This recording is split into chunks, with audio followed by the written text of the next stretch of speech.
Zdaj pa tisto, kar me najbolj zanima, kako voziti vzvratno s prikolico, pa se preselva do rangerjev. Seveda, to je pomembna zmernost, hitrost in pa seveda natančnost pri sami vožnji.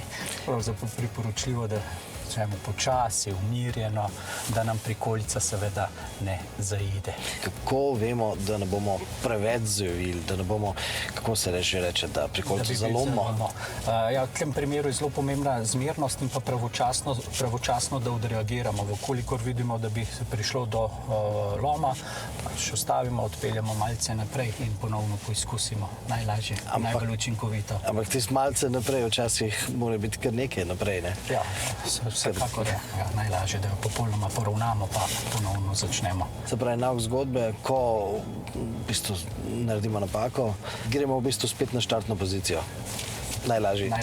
Najlažje. Ker popravkov. Ja, bolj ko se zapletaš, težje je.